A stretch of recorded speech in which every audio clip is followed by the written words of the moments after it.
So, step one, how do you introduce dogs into your pack? Get the old dogs to hang out with the young dogs to be safe around the old dogs. For one, make sure you understand your dog is a dog.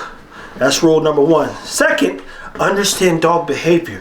What dog carry what's trait, and from a trait specifically to a characteristic. Confident, not so confident.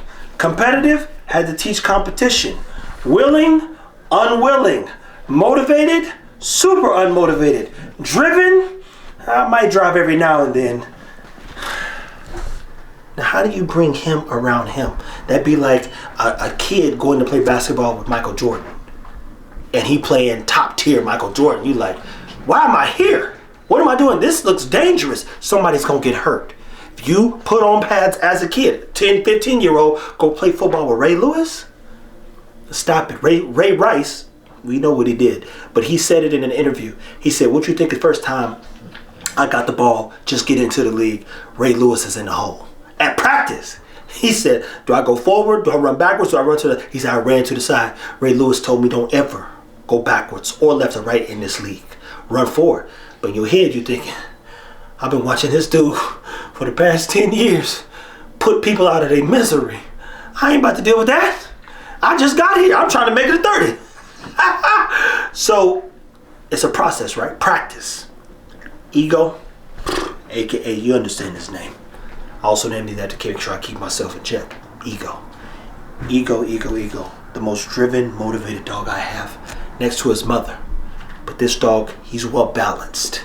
Tron, as I just told you, nothing's wrong with Tron. He come over here with a little less motivation. He had not a lot going on.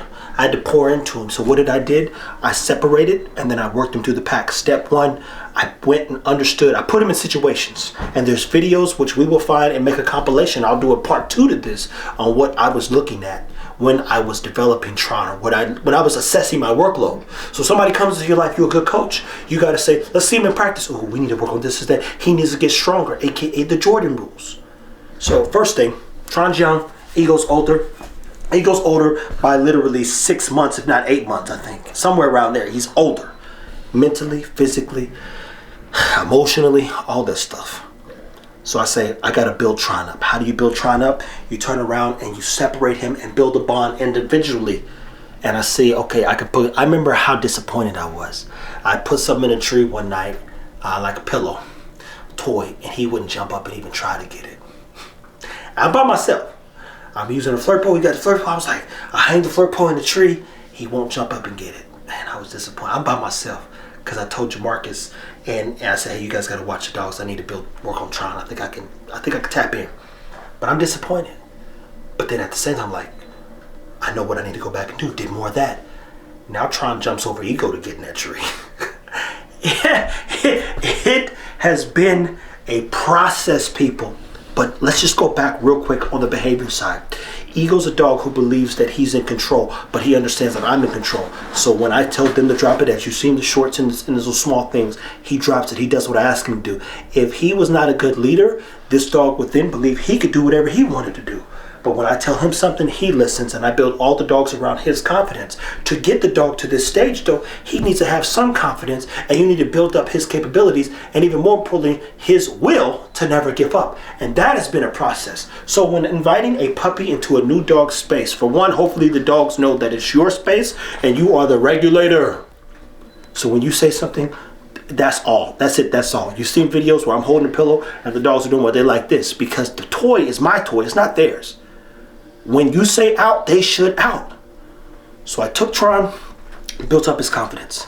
Then slowly but surely, just like the puppies, for the first year, I started inviting him into the pack by working through the dogs that were similar, but not overwhelming. And then eventually, I put him in a scenario, and he jumped on the rope with all the dogs. And he didn't give up. I said, okay, we got something here. But then still, you retract and taking back a little bit because you go, we got to build up a little bit more.